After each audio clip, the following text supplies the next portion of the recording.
Today's video is sponsored by Squarespace. Ooh, exorcisms. We do love a good scary story, don't we? I was far too young when I saw The Exorcist. I'm under the age of 9. Let's not talk about it. Though it explains a lot about me, doesn't it? When we think of exorcisms, I think most of us cast our minds to the grotesque and violent scenes painted in the 1973 film The Exorcist, when the battle between good and evil took the form of a possessed little girl and a Catholic priest. However, going all the way back to 70 CE, we see the OG exorcism in Christianity, when it was written that Jesus cast away evil spirits in the Gospel of Mark and the New Testament in general. Exorcisms have been part of Christianity, particularly the Catholic Church, since then and are still conducted to this day. I mean, in 2017, Pope Francis told priests that they should, quote, not hesitate to contact and call a Vatican-trained exorcist should they need one. In the Gospel of Luke, an exorcism performed by Jesus on a man possessed by a demon reads as follows, quote, when he saw Jesus, he fell down before him and shouted at the top of his voice, what have you to do with me, Jesus, Son of the Most High God? I beg you, do not torment me. For Jesus had commanded the unclean spirit to come out of the man. For many times it had seized him, and he was kept under guard and bound with chains and shackles. But he would break the bounds and be driven by the demons into the wilds. Jesus then asked him, what is your name? He said, Legion, for many demons had entered him. They begged him not to order them to go back into the abyss. This sounds very unique to Christianity, but the idea that demons or evil spirits can possess individuals and be cast out dates way before Christianity.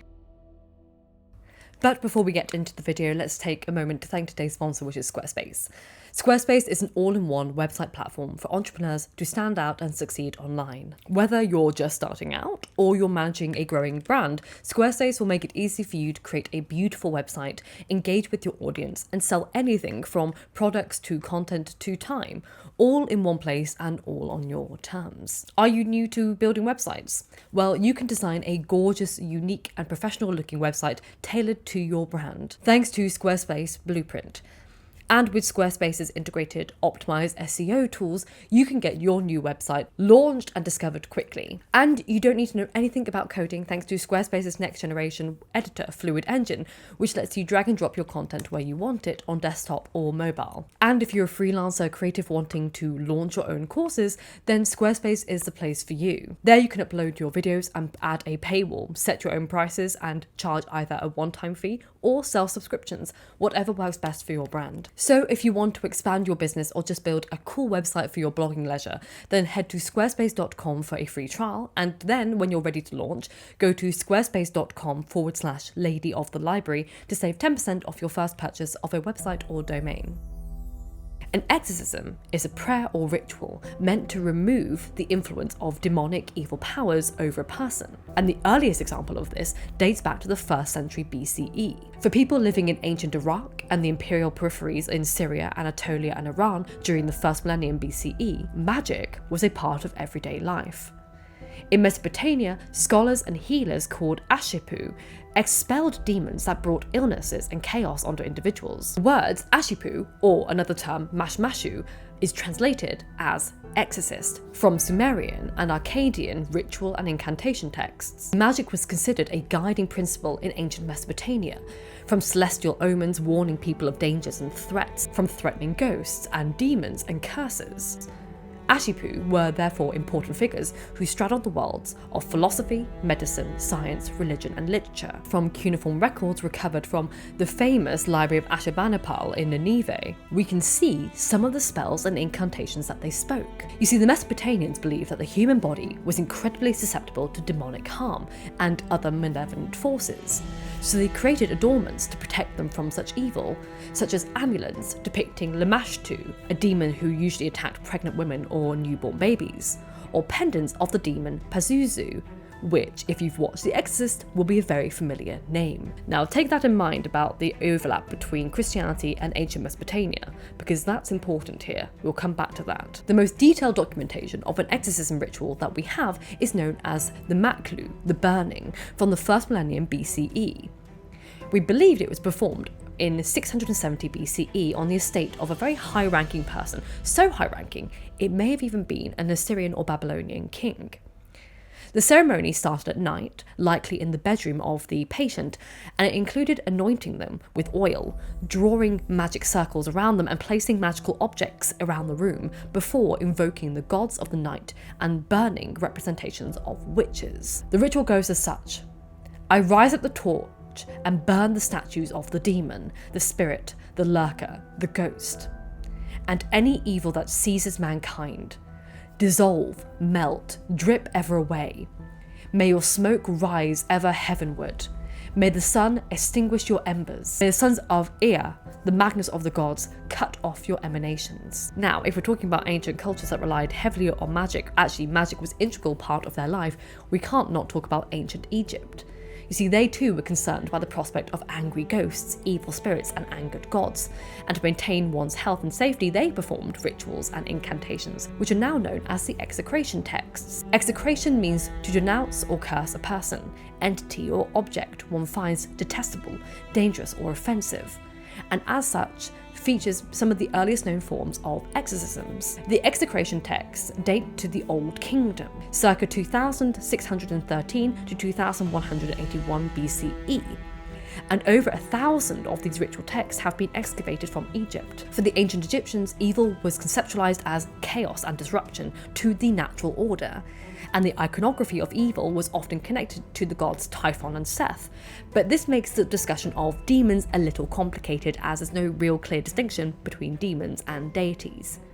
However, they did believe harmful forces could possess people and haunt homes, and thus had rituals and prayers to prevent that from happening. Now, we're using the term demon here quite loosely, because even from there, in ancient Greece, we see there's no real line between deities and demons. We see cases of supposed demonic possession written in ancient Greco-Roman texts. But this becomes a bit funny because, again, there's no uniform idea of demons in this period. And I think the idea of what demons were to the Greco-Roman world requires its own video in of itself. But for the purposes of this video, I'm going to give you a few examples that demonstrate this dichotomy. Much like the Egyptians, there was little line between demonic possession and religion. For example, we see this in Euripides' Hippolytus, where Euripides describes the behaviour of a demonically possessed person as being in a state of religious frenzy. Demonic possession was accepted in religious settings such as oracular shrines, where priestesses of these shrines were said to be in an inspired state of mind, and they were believed to have been controlled by demons. And Edward Langton explains this quite well. I'll link his paper down below. However, when not in a religious context, demonic possession was believed to be the cause of insanity, and we still have that lexicon today. You hear people going like, they're crazy, they're possessed, they're out of their mind. It goes all the way back to ancient Greece.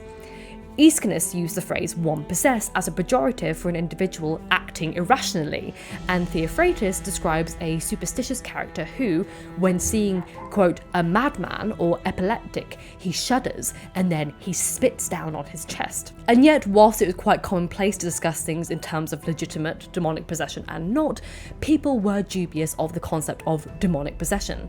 I mean, Marcus Aurelius was one of them. He says, quote, of Diogenes I have the lesson not to busy myself about vain things, not to credit the great professions of such as pretend to work wonders, or of the sorcerers about their charms, or their excelling of demons and the like, not to keep quails for fighting or divination, nor to run after such things, to suffer freedom of speech in others, and to apply myself heartily to philosophy. So I decided to stop the video here rather than go into the Christian exorcisms and the history of that, because I believed highlighting the ancient origins, as before Christianity was a thing, was important in terms of understanding exorcisms through a new lens.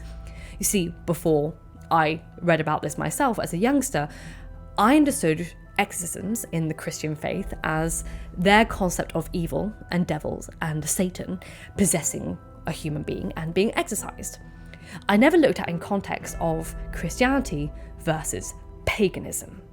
See, the evil that the Christians were originally spewing from the bodies of those that they believed to be possessed was not one of their own original making. The demon in Christianity is a symbol and social construction of the old pagan traditions. It is a war with religions, and that makes demonic possession and exorcisms a war between religions. The old pagan traditions is an integral part of exorcism rituals, as the exorcism is a symbolic representation of the conflict between Christians and pagans rather than Christian versus this universal fundamental evil that ages back.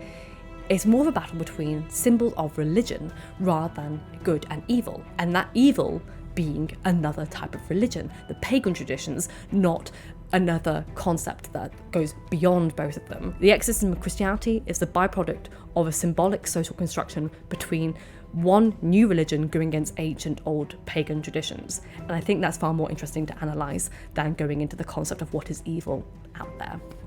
So thank you so much for watching. If you enjoyed this video, please let me know in the comments down below what your thoughts are, and consider liking and subscribing if you want to consider that. Thank you as always to my patrons for supporting this, and also as always there is a Google Doc form in the description box down below, so if you have any requests for similar videos you can send them in there. Thank you as always for watching, and I'll see you soon for another video, and remember, books save lives, so keep reading.